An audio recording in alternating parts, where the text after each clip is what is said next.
For 3 long weeks, this man and I have not been able to do this show because it was preempted on ESPN2 by various sports events. So for 3 weeks, I have stored up opinions for this man.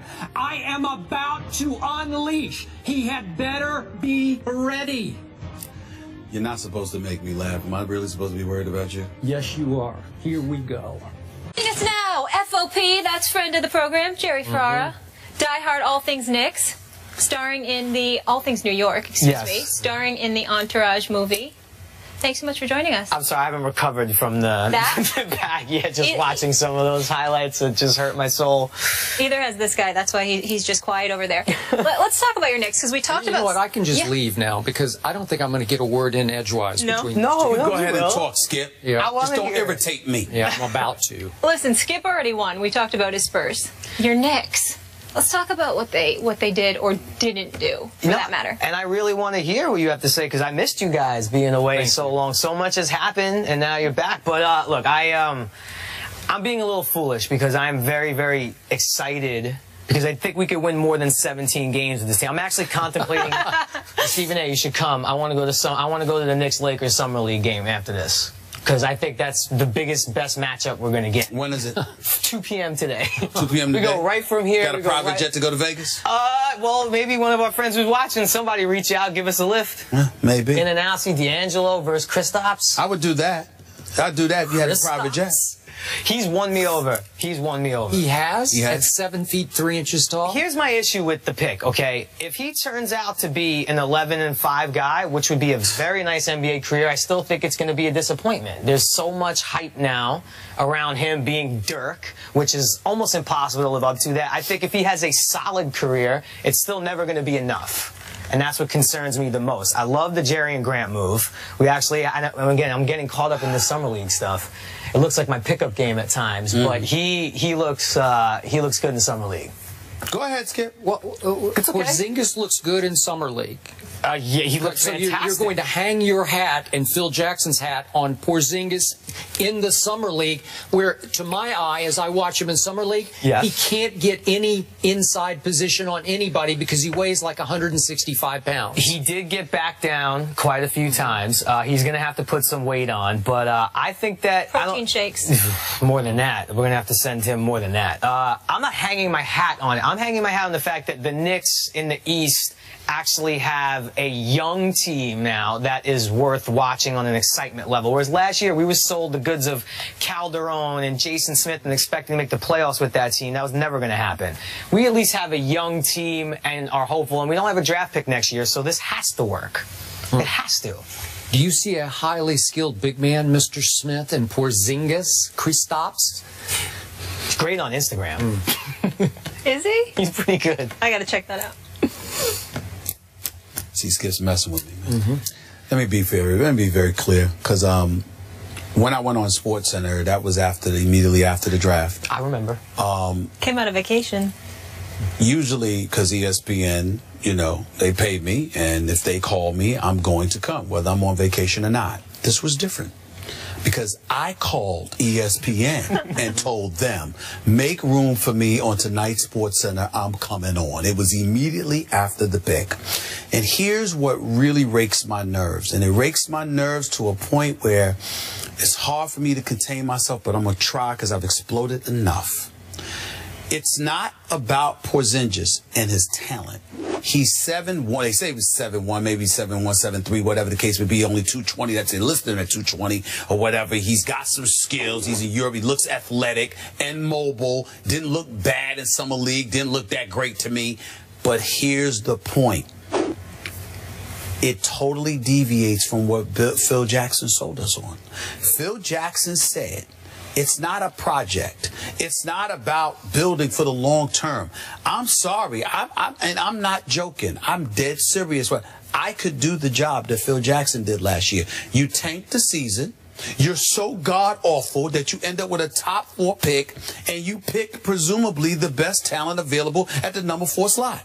But you traded Tyson Chandler, who was approaching the last year of his contract, okay? You didn't have to let him go, all right? Ultimately, you traded J.R. Smith and Amon Shumpert before the trading deadline. And you kept them within the daggone conference, by the way, for 2 draft picks and 2 trade exceptions, all right? Not only did you do that, you tried to sell us on Jose Calderon, okay? We still haven't bought it. There's still an APB out for his game. All we say about, this is what we say about Jose Calderon. He's such a nice guy. I mean, what? That's the best you've got? And then on top of it all, you turn around and you sign Carmelo to $124 million. It's a rebuilding process. Now, had you told us that, do you know what we would have said to Phil? Go ahead and let Carmelo go. Or sign and trade him. Don't bother, because we don't need to watch Carmelo Anthony, one of the top 5 offensive players of this generation. We don't need to watch Carmelo Anthony lose night in and night out. Let him go somewhere else, get something quality for him in return, and build. And it would have been a reclamation project that we all would have accepted, because you know what? All right, you sold us on that. You told us. The problem is, Phil didn't tell us that. He said it's the Eastern Conference. We should be able to compete for playoffs. I just need to make these moves. And clearly, he lied. He hoodwinked us all. The man went on 3 road trips last year, ladies and gentlemen. 2 of them were to L.A. Clippers, Lakers. I'm sorry, doesn't he live out here? I do believe he lives out here. That doesn't count as a road trip. That counts as you going home. Other than that, you went to London. The man, listen, when you got executives, watch these executives in this league. They're all over the place. They're at Summer League, they're at the games, they're traveling on the road. Not Phil Jackson. And if you're going to develop, I like Derek Fisher. You know how I feel about Derek Fisher. But if you're going to develop talent, don't you need to have somebody who's experienced as a coach in developing talent, as opposed to somebody who's never coached on any level in his life? Everything Phil Jackson has done, he has lied to us, and that's the issue. He didn't intentionally hoodwink you. He thought, I am Phil Jackson. I will set up shop in New York City. I will open my arms, and they will come. All the big free agents will come to New York because they'll want to serve me. So he didn't lie to us. He lied to himself because he's so arrogant, so he deluded himself. Yeah. Either way, he lied, damn it. Let's get technical, Miss Samantha. Right. You lied to yourself, you lied to us. It's all the same to me because you didn't tell the truth. And in the end, here's what it comes down to. And I'm getting sick and tired of people who cover sports not picking up on this, especially when it comes to the NBA. When you are an executive and you don't recruit in free agency, you are not doing your job. Sure. Yeah, you can go and draft. We got scouts and player personnel directors for that. The executive is supposed to be the dude that sits there and says, this is what I'm building. Come here. And Phil Jackson clearly is. Robin Lopez. He's not bad. I like Aaron Aflalo. Listen, Robin Lopez is a role player. Aaron Aflalo can play. But listen, Aaron Aflalo, Robin Lopez, and Jerry and Grant. Williams. Listen, Jerry and Grant. Stop it. Jerry and Grant. Listen, Jerry and Grant out of Notre Dame, is a really quality point guard. You don't need a point guard in the triangle. No. Everywhere you turn, it's just awful. Just awful. There's a bigger problem that's happening, too, is because clearly free agents want to go to winning teams, as Monroe proved. So if it's another 18-win season...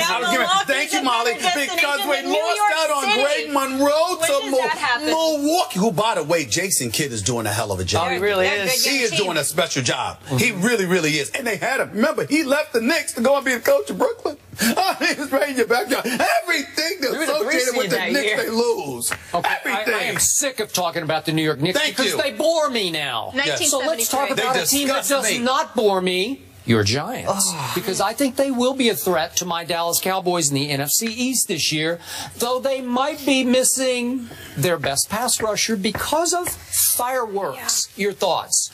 Well, when I first heard that, I was hoping that it was just something that was maybe going to be over-reported and was a minor thing and there wasn't much going on in the news cycle. And then you start hearing, like, we don't think it's career-threatening, so my radar went up immediately. And then there literally comes into play, like, his career. It's not even so much, like, as a Giant fan, yes, I want him on the field, but then also on a human level, like, you don't want to see, and I say kid with all due respect because he's younger than me, lose a career because of an accident like that.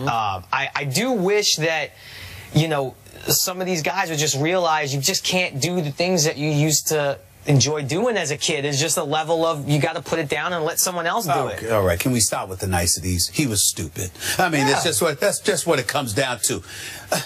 You got $14.8 million on the table to sign for. Let's light him off. And you're gonna play around with fireworks? Really? You don't know better than that? I have no patience. Look, I am allergic to idiocy. There's a lot of things that we can tolerate. Idiocy shouldn't be one of them. There's certain dudes that deserve to miss a season just because they do something stupid. Just because they do something stupid. Right, but not a career. And that's why I started to feel nervous. Because when they start saying career it won't end his career. No, but I'm saying that was the he first. He might not be able to grab as well, but it's just fractured and it's not going to end his career. He's going to play, but he ain't throwing the football. He'll be all right. Yeah. Well, we'll see. You know, we'll see. I have never understood how in this great country of ours we celebrate our independence every 4th of July by lighting small bombs in our hands. I don't really get it, but he did it. That should be in the contract. I always tell you, you shouldn't be in clubs after midnight. That should be in the contract. Skydiving, bungee jumping, motorcycle riding, firecracker popping on the 4th of July. It is idiocy of the highest order. And he comes off to me every time I see him interviewed or I watch him on the sidelines. He's like an overgrown kid, and I don't think he's grown up. Maybe he'll grow up now. Well, listen, here's the embarrassing part. The New York Giants fly from New York to go see you. And they can't get in to see you because your family or whomever it was shielding the Giants from getting in to see you. And you thought hiding for them would elevate your stock? I mean, really? I mean, really? You don't think that they would have something inside of them that says, maybe this is worse than what it appears? Because we want to see you and we can't even see you? Really? You know, you're taking millions from them. And by the way, JPP hasn't been the same in years. He hasn't been what he used to be. After that back injury, never the same. Oh, right. He did have a decent amount of stats. No, he's big time. He's a big time talent when healthy. And they need him. And they need him. And bottom line, I do think they're going to be really good next year. I think the Vereen pickup is going to be great for them because when Eli had like Ahmad Bradshaw to throw to, it changes his whole game. It does limit the interceptions a little bit, and I think Vereen is the best in the business at that. That offensive line is still suspect, y'all. It is, and I think having a good pass-catching running back will help alleviate some of that pressure as well. And if Victor Cruz is healthy, their offense is going to be legit. I think also the defense does have some problems, and if you lose JPP, it's not the same. I feel better about my Cowboys now. I see. That's where I like to set you up that way. By default. I like to set you up that way. You should feel very good about your Cowboys. Jerry, thanks so much for stopping by. Again, always a pleasure. I love when you guys are out here. Welcome back. And one last thing. We had a long talk a few years ago. Bubba Watson, will he win another major or not after his first Masters? I said yes. You said no.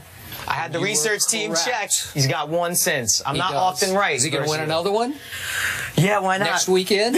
Yes, why not? I think Jordan Spieth actually has a shot to win 3 in a row. Well, wow, that's really stepping out. When well, it is. Under 20. Well, it is when he just won the John Deere Classic, and now he's got to fly to St. Andrews. I'm just saying, you acting like that's a big deal. You're really stepping out on a limb there the way he looked. Guys, speaking of 3 championships, Dwayne Wade has that, and he decided to keep his talents in South Beach, but have the Heat done enough to compete with the Cavs in the East, that weak Eastern Conference?